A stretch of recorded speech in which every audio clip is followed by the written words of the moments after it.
특별하게 아프시 안 나오네. 우리 성가대는 진짜 나왔으면은 제가 매주마다 너무나 큰 은혜를 받아서 괜찮아요. 이거 연결됐으니까 이걸로. 이거를 녹음했으면 얼마나 좋을까 생각합니다. 우리가 여러분도 아시다시피 우리 교회 홈페이지가 있는데 이 홈페이지에 제 설교가 매주 이렇게 업로드가 됩니다. 우리 성가대도 이렇게 업로드할 수 있으면 참 좋겠다 생각이 듭니다. 우리 성가대가 너무 은혜가 돼가지고 이렇게 계속 들을 수 있으면 참 좋겠습니다. 우리 옆 사람에게 우리 같이 이렇게 인사하겠습니다. 나는 당신의 믿음의 동반자입니다. 이렇게 인사했습니다. 나는 당신의 믿음의 동반자입니다.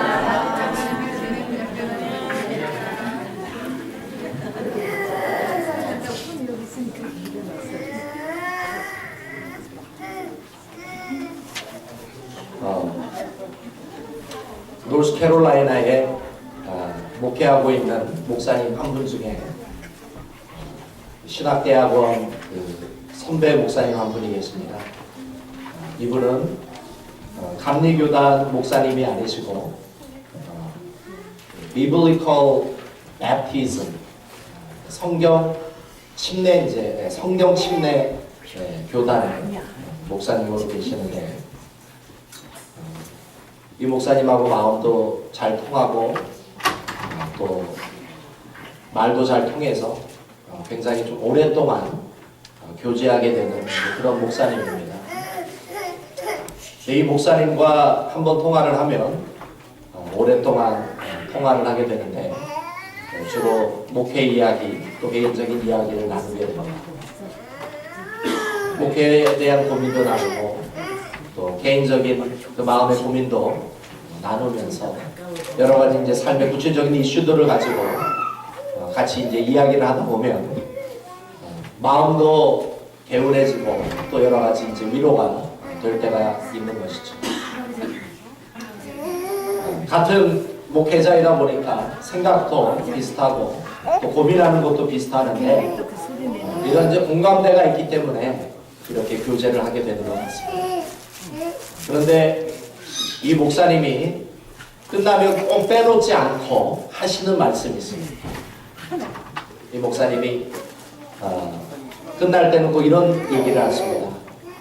김 목사님, 저는 매일 새벽에 기도할 때마다 김 목사님 기도를 빼먹고 기도한 적이 없습니다. 저는 매일 새벽마다 목사님 위해서 기도하고 있습니다.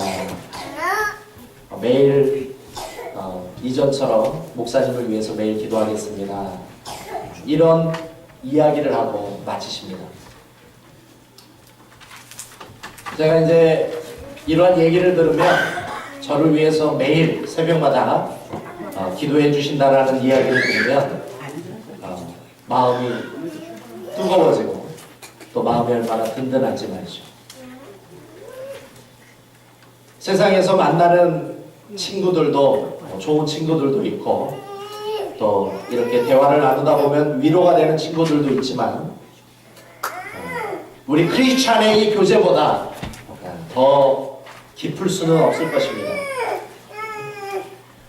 그 이유는 우리 크리스찬의 교제에 있어서는 기도라고 하는 영적인 측면이 더 가미되기 때문에 우리 크리스찬의 교제가 더 깊은 줄 믿습니다. 하나님이라고 하는 인생의 목적과 방향이 같기 때문에 비록 성격도 다르고 살아온 배경도 다르고 취향도 다르지만 바로 하나님이라고 하는 이 공감대, 기도를 통해서 보이지 않는 이 세계 속에서 매일마다 함께 생각하며 기도를 통해서 이 만나는 영적인 이 차원의 측면이 있기 때문에 서로가 서로를 더 가깝게 끌어당기는 힘이 되고 또 공감대가 되는 줄 믿습니다. 오늘 본문에 보면 이 바울이 이 빌립보 교회 성도들과 깊은 영적인 우정을 나눈 사실을 오늘 본문은 우리들에게 말씀해 주고 있습니다. 바울이 복음을 전하다가 감옥에 가서 4편의 옥중 서신을 쓰게 됩니다. 바울이 감옥에서 쓰게 되는 옥중 서신이 4편인데 특별히 빌립보서는 사도 바울이 자신의 깊은 감정과 마음을 나누게 되는 편지라는 측면에서 굉장히 특별한 말씀이라고 이야기할 수 있습니다.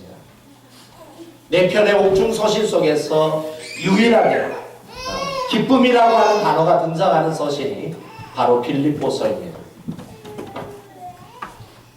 특별히 이 사도 바울이 신약 성경을 제가 몇 권을 썼다고 말씀드렸나요? 사도 바울이 몇 권의 신약 성경을 썼어요? 13권. 그렇죠, 13권. 자, 신약 성경이 총 몇 권이라고 말씀드렸어요? 27권. 그 중에서 사도 바울이 몇 권을 썼어요? 13권. 13권을 썼어요. 그걸 바울 서신이라고 해요.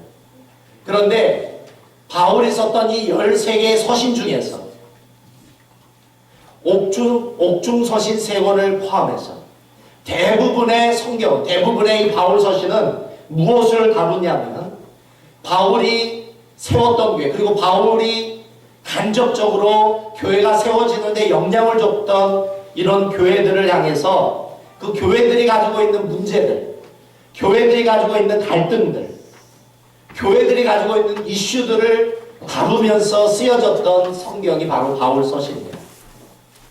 그런데 유일하게 이 빌립보서만입니다. 그 교회가 가지고 있는 문제와 갈등과 교리를 다룬 것이 아니라 빌립보 교회 성도들을 향한 사도 바울의 개인적인 감성과 감사와 또 사랑을 나누는 서신이라는 측면에서 바울 서신 13개 서신 중에 굉장히 독특한 서신이라고 이야기할 수 있습니다. 한마디로 얘기해서 바울과 가장 뜨겁게 사랑을 나눴던 교회가 있다면 어떤 교회일까요? 바로 빌립보 교회입니다. 빌립보. 고린도전서를 보게 되면 사도 바울이 그의 사역의 순간 속에서 가장 심혈을 기울이고 에너지를 기울여서 세운 교회가 고린도 교회입니다. 그런데 이 고린도 교회는 사도 바울을 배신하고 험담하고 사도 바울을 내쫓은 교회라고 이야기할 수 있습니다. 그렇기 때문에 이 고린도 전후서를 보면 굉장히 사도 바울의 고뇌가 있고 고린도 교회 성도들을 향한 아픔이 있고 또 고린도 교회 성도들을 향한 굉장히 강력한 감정이 있는 서신이라고 이야기했습니다. 그래서 고린도 전후서를 보면 굉장히 사도 바울이 때로는 분노하게 돼요. 고린도 전후서를 보면 굉장히 직설적이면서도 굉장히 강력한 어떤 그런 메시지가 나가는 데 반해서 빌립보서를 읽어보면 굉장히 따뜻해요. 굉장히 사도 바울 개인적인 사랑이 있고 감정이 있는 이 서신서. 그래서 이 빌립보서는 사도 바울에게 있어서는 굉장히 중요한 서신서라고 이야기할 수 있습니다. 빌립보서는 어떻게 세워졌을까요? 원래 사도 바울이 예수 그리스도의 복음을 전하기 위해 계획했던 곳이 어디였냐면 아시아입니다.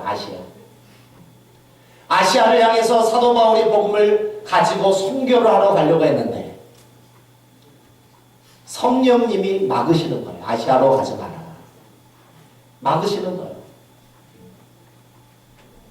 그리고 꿈에 사도 바울이 꿈을 꾸는데 마게도니아인이 우리를 도우소서, 우리를 구하소서라고 하는 꿈을 꿉니다. 이것을 소위 마케도니아 환상이라고 해요. 그래서 이 사도 바울이 극적으로 아시아를 향해서 선교를 하러 가려고 하다가 방향을 틉니다. 어디로? 유럽으로 틉니다.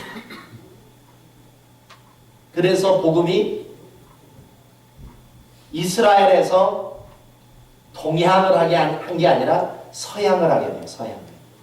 그래서 복음이 유럽으로 가서 그 유럽에 있는 복음이 아메리카로 가서 아메리카의 복음이 바로 아시아로 오게 돼요. 우리 한국 사람들이 예수님을 믿게 된 줄 믿으시기 바랍니다. 역사의 방향을 성령님이 틀어버리시는 거예요. 어디로? 유럽으로. 그래서 유럽의 관문이라고 할 수 있는 곳이 바로 빌립보입니다. 그래서 사도 바울이 처음으로 선교 여행을 떠나서 세운 교회가 빌립보 교회죠.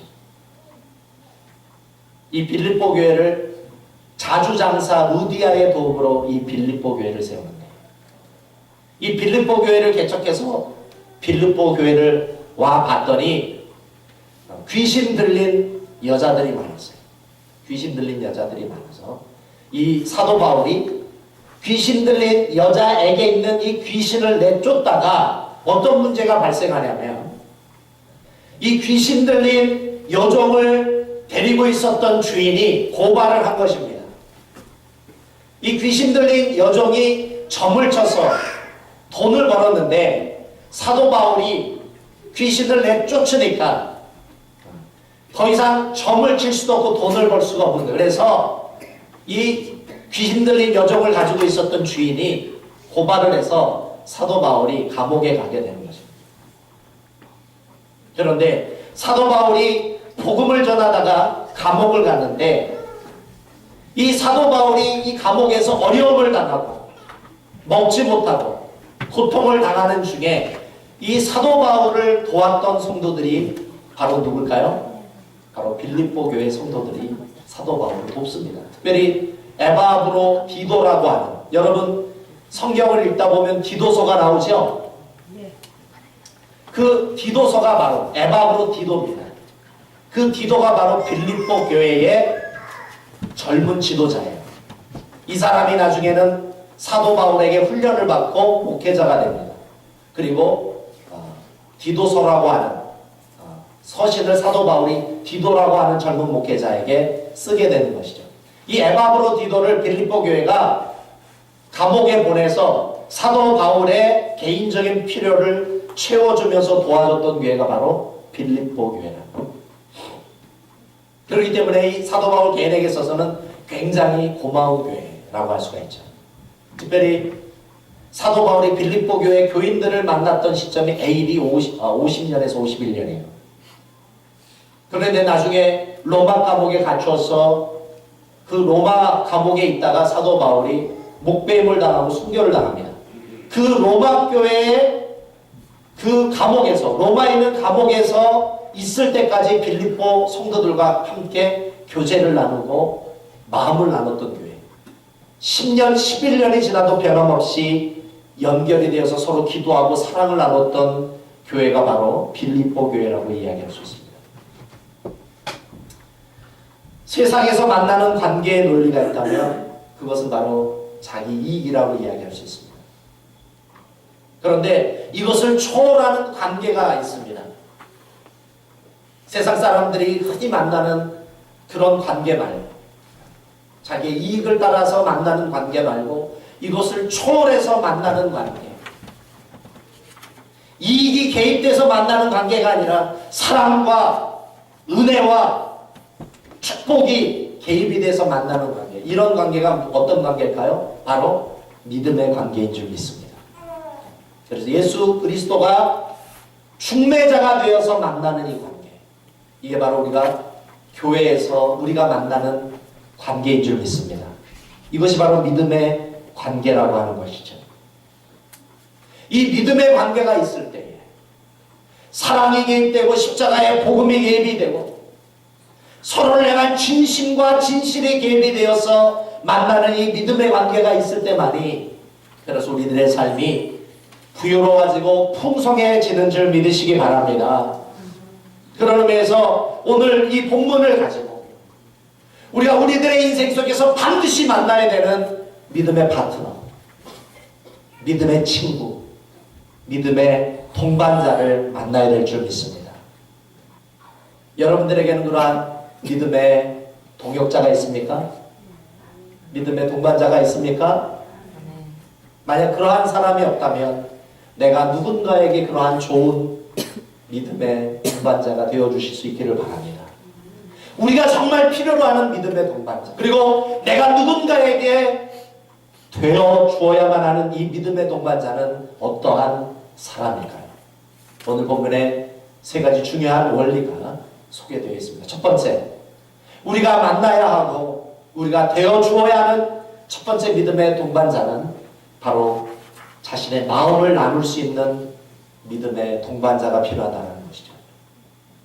우리가 만나는 친구의 관계라는 것은 주로 좋을 때 만나는 관계일 가능성이 높습니다. 같이 놀러 가거나 파티를 갈 때 같이 재미를 나누고 또 쾌락을 나누는 그런 관계일 가능성이 높습니다. 그러나 정말 내가 고민이 생기고 나에게 어려운 일이 생길 때 나에게는 내 마음을, 내 깊은 아픔을 나눌 수 있는 친구가 과연 있나요? 특별히 남에게 공개할 수 없는 어떤 깊은 죄를 가지고 있을 때 그 죄를 나눌 수 있는 친구가 있나요? 내가 정말 어려움을 당하고 고통을 당할 때 나에게 뛰어와 나를 도와줄 수 있는 친구가 여러분에게는 얼마나 되나요? 내가 나의 힘든 고민을 나누어도 뒤탈이 나지 않는 그런 친구가 여러분에게는 있습니까? 우리들이 아무리 함께 어울리고 재미를 나누고 함께 놀러가고 파티를 가는 그러한 즐기기 위한 친구들이 아무리 많다 할지라도 내 마음을 나누고 고민을 나누고 내 아픔을 나눌 수 있는 친구가 없다면 그 사람은 고독할 수밖에 없고 외로울 수밖에 없는 것입니다.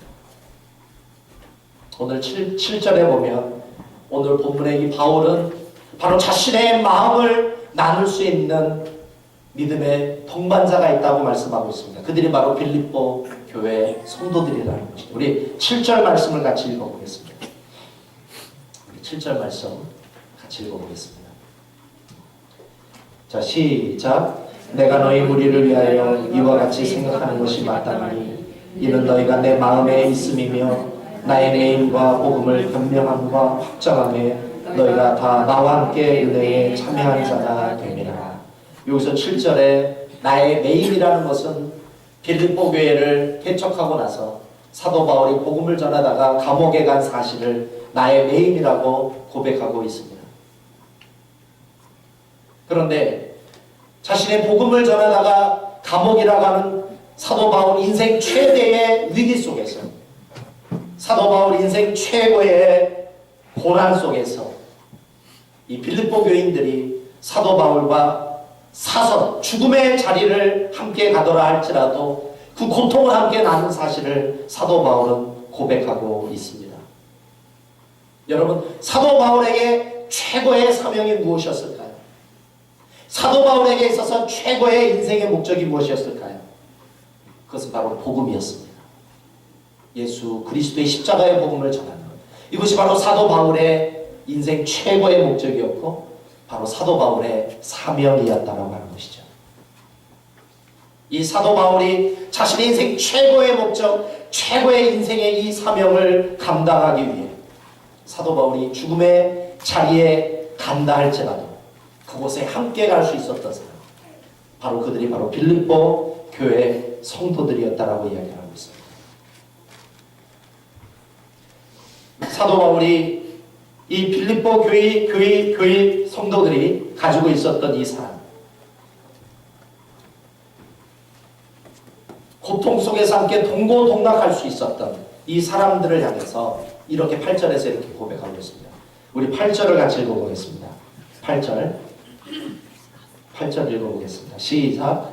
내가 예수 그리스도의 심정으로 너희 무리를 어떻게 사모하는지 하나님이 내 증인이시니라. 나 바울은 너희를 진심으로 사랑한다라고 고백하고 있습니다.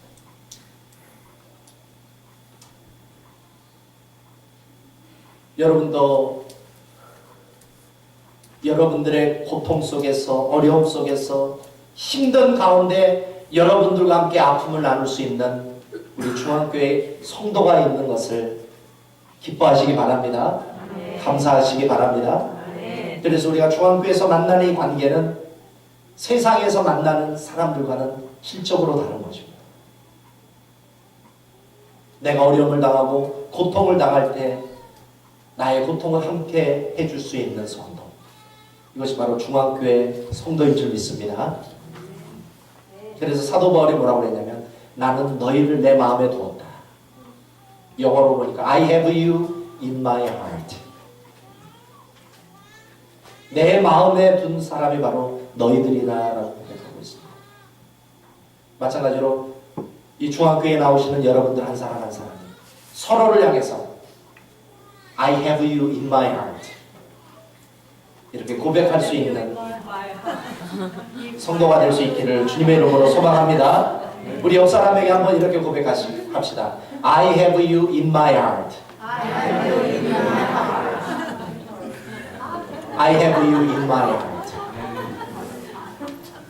나의 마음에는 바로 당신이 있습니다. 얼마나 아름답습니까? 예수 그리스도의 심장을 두고 말하노니 나는 당신을 사랑합니다. 우리 마지막으로 한 번 더 고백해 보겠습니다. 나는 당신을 사랑합니다.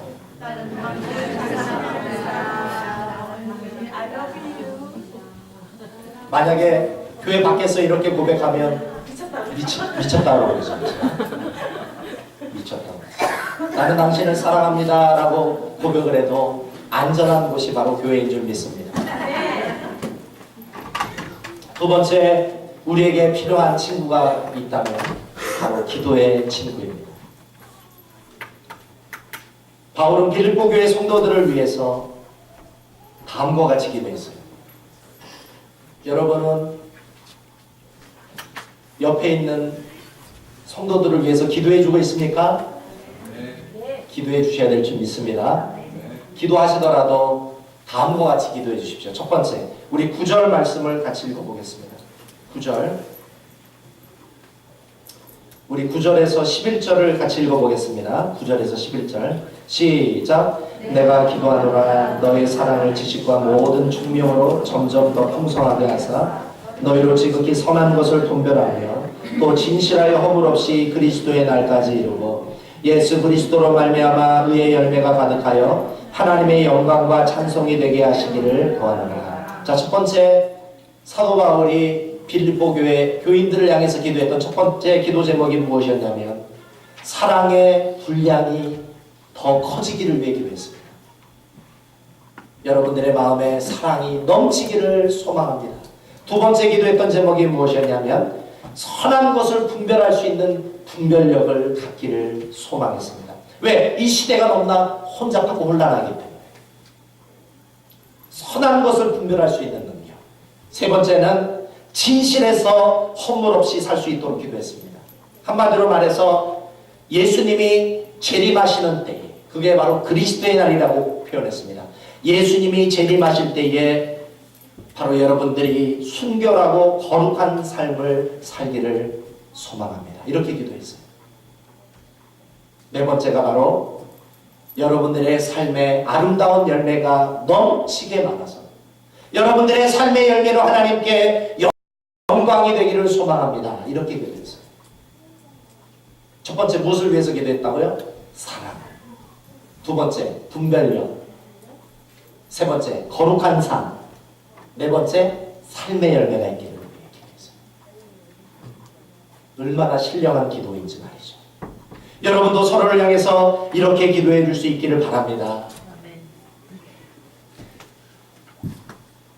사업이 잘 되기만을 위해서 기도해 주시지 마시고, 자녀가 성공할 수 있도록 그것만 위해서 기도해 주시지 마시고, 사랑이 충만하고 분별력이 있고 거룩한 삶을 살고 삶의 열매가 많이 나타나서 하나님께 영광 돌릴 수 있는 이런 신령한 기도를 우리 서로가 드릴 수 있기를 주님의 이름으로 소망합니다. 속담에 이런 속담이 있습니다. 마지막 웃는 자가 이기는 자다. 마지막 웃는 자가 이기는 자다. 어떤 사람의 인생이 성공했다라고 이야기할 수 있습니까? 마지막 날 그리스도의 날에 하나님의 심판대 앞에 섰을 때에 하나님께 칭찬 듣는 성도가 바로 최후 승리자인 줄 믿으시기 바랍니다. 그런 의미에서 마지막 날 하나님 심판대 앞에 섰을 때에 하나님께 칭찬도 듣고 하나님으로부터 축복도 받을 수 있는 저와 여러분이 될 수 있기를 주님의 이름으로 소망합니다. 신앙생활을 오래 하신 분들, 또 믿음이 무엇인지를 아는 사람들이 부러워하는 사람들이 있습니다. 어떤 사람을 부러워할까요? 세상 사람들이 부러워하는 사람들은 어떤 사람이냐면 돈도 많고 권세도 있는 부모의 자식들, 대한항공의 우리 조연한 부사장과 같은 사람, 이런 사람을 부러워할 수 있습니다. 그렇죠? 삼성전자의 이재용 회장 같은 사람, 그런 사람들을 가리켜서 태어나자마자 은수저를 물고 태어났다고 그러죠. 금수저, 금수저죠. 은수저 정도는 아니죠, 그렇죠? 금수저. 세상 사람들이 부러워하는 사람들은 그런 사람들이에요. 태어날 때부터 부유한 부모의 자녀, 또 권세 있는 부모의 자녀, 이런 사람들은 참 세상 살기가 쉬울 수 있습니다. 근데 신앙생활하는 사람들이 부러워하는 사람들이 있어요. 어떤 사람을 부러워할까요? 자신을 위해 기도해주는 부모를 둔 사람일 것입니다. 동의하십니까? 아멘. 정말 신앙생활을 제대로 하는 사람들은 누구를 부러워하냐면 자신을 위해 기도해주는 부모가 있는 사람들, 이런 사람들을 제일 부러워합니다. 왜 그럴까요? 자신을 위해 기도해주는 부모를 둔 사람들을 보면 이상하게 잘 됩니다. 실력도 없고 못생기고 별 볼 일 없는 것 같은데 이상하게 잘 돼요. 그 이유를 따져보니까 다른 이유가 없어요. 그 부모님이 기도해주는 이유, 그거밖에 없는 줄 믿습니다. 우리 이태우 집사님이 이전에 간증해 주신 적이 있죠. 이태우 집사님이 이라크 전쟁에 나가셔서 이라크 전쟁에 참전해서 죽을 고비를 몇 번 넘기셨다고 합니다. 그런데 그때마다 기가 막히게 살아서 우리가 이태우 집사를 보게 된 줄 믿으시기 바랍니다. 만약 거기서 죽었으면 아마 우리 못 봤을 거예요. 한 번은 이런 일이 있었대요. 갑자기 지휘관이 수색을 나가라고, 수색이라는 것은 탐색이죠. search. 수색을 나가라고 명령이 내려져서 수색조에 포함이 되어서 나가려고 했다고 합니다.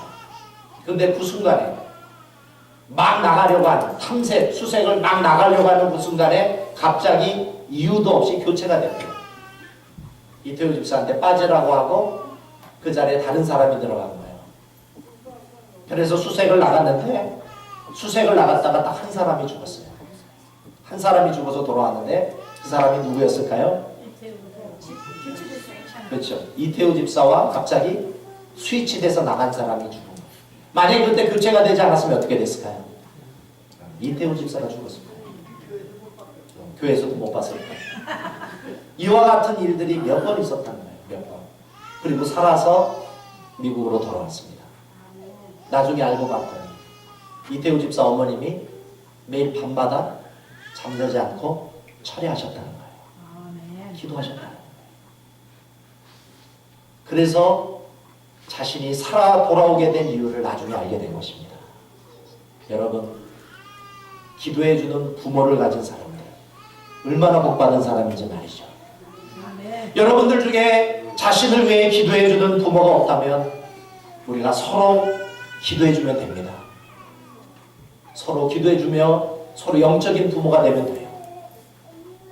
그렇게 해서 이 험한 이 세상을 서로 중보기도 해주면서 서로 기도해주면서 위기를 넘어서 하나님이 우리들에게 주시고자 하시는 축복들을 다 받는 은혜가 있기를 주님의 이름으로 소망합니다. 아멘.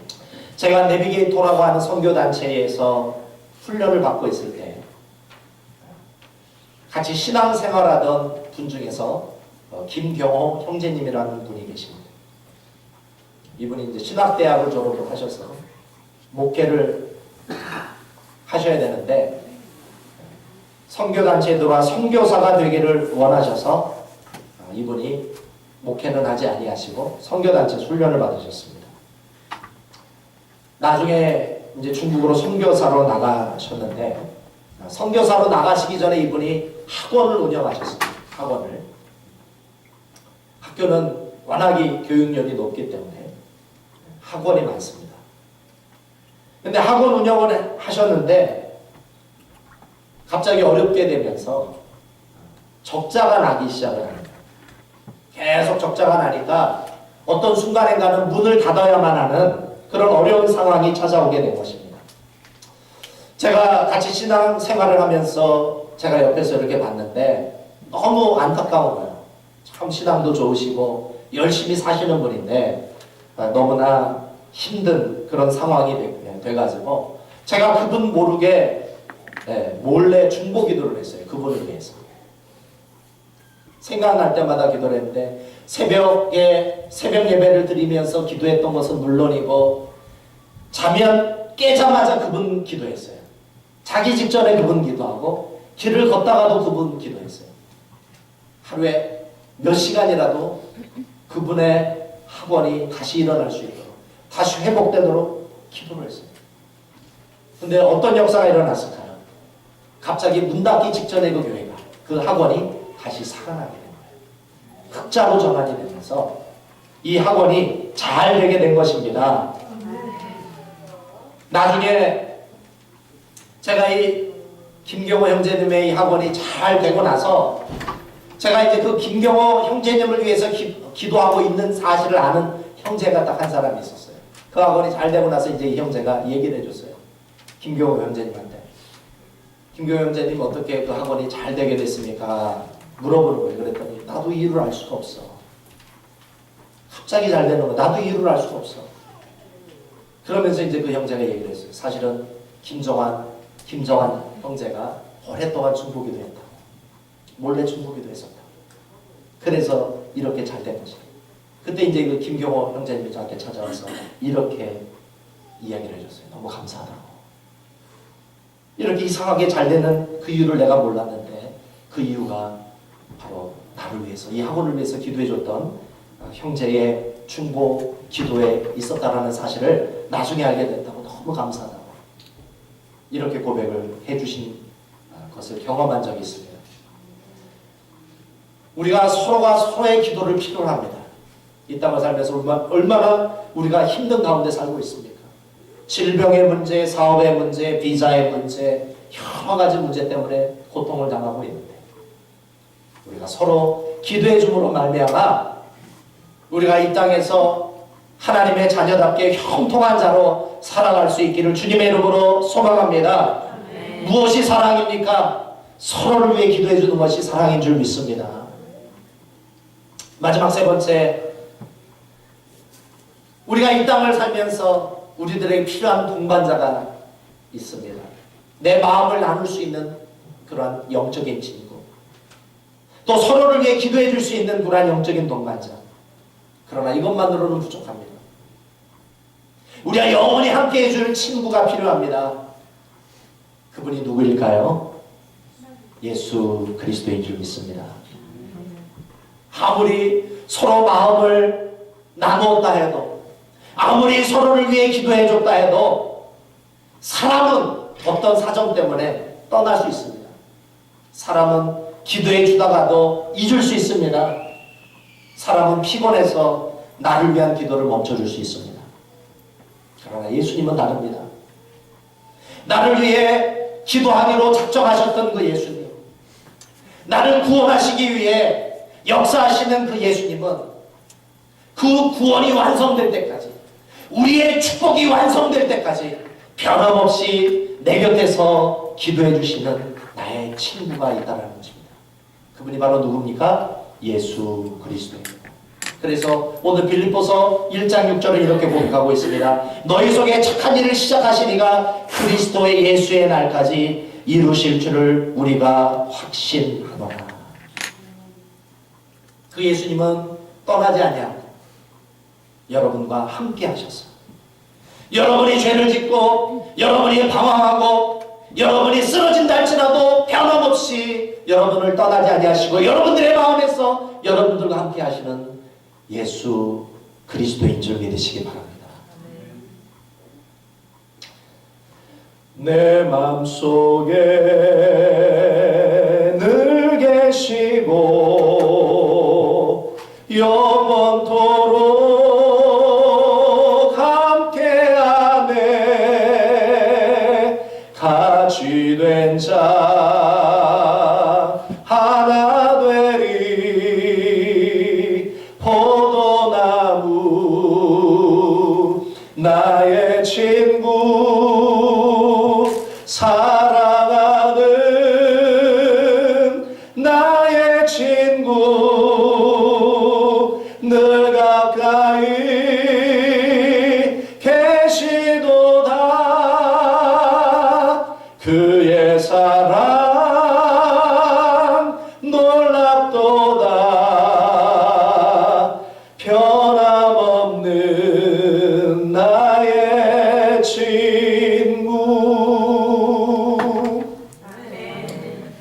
나를 끝까지 떠나지 아니하시고 나를 기다려주시고 나와 끝까지 동행해 주실 친구가 필요합니다.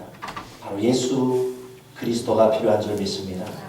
우리 이사야 54장 10절을 같이 한번 읽어보겠습니다. 파워포인트로 우리 같이 읽어보겠습니다. 시작. 산들은 떠나며 작은 산들을 옮길지라도 나의 인자는 내게서 떠나지 아니하며 화평케 하는 나의 언약은 옮기지 아니하리라. 너를 긍휼히 여기는 여호와의 말이니라. 여러분, 산이 옮겨집니까? 산이 변합니까? 산이 옮겨질지라도 나의 사랑, 너희들을 향한 나의 사랑은 변하지 않을 것이다. 이것이 바로 여러분을 향한 예수 그리스도의 고백인 줄 믿으시기 바랍니다. 우리 시편 121편 4절 우리 같이 읽어보겠습니다. 시편 시작. 이스라엘을 지키시는 자는 졸지도 아니하고 주무시지도 아니하시리라. 졸지도 주무시지도 아니하시는 그 예수 그리스도께서 여러분들을 위해 기도하신다는 거예요. 이걸 믿으시기 바랍니다. 이 예수님을 늘 묵상하시길 바랍니다. 그럴 때 여러분이 어떤 문제가 찾아오고 어떤 고난이 찾아와도 우리를 떠나지 아니하시고 우리 함께 하셔서 우리를 위해 기도해 주시고 우리를 위해 도와주시는 그 예수 그리스도로 말미암아 여러분이 다시 일어설 수 있는 줄 믿습니다. 여러분을 끝까지 포기하지 아니하시고 동행해 주시고 인도해 주시는 그 예수 그리스도, 그분이 바로 여러분의 믿음의 동반자인 줄 믿습니다. 우리 같이 기도하겠습니다. 우리 같이 기도하실 때 우리에게 있는 믿음의 동반자, 나를 떠나지 아니하시고 끝까지 기다리시고 끝까지 동행해 주실 나의 친구, 바로 예수 그리스도가 있는 줄 믿으시기 바랍니다. 우리 그 예수 그리스도의 사랑을 의심치 말고 예수 그리스도의 인도하심과 예수 그리스도의 동행하심을 여러분 의심하지 마십시오. 여러분들의 마음에 늘 계셔서 영원토록 함께 하실 그 예수 그리스도, 그분이 여러분을 끝까지 사랑하실 것입니다.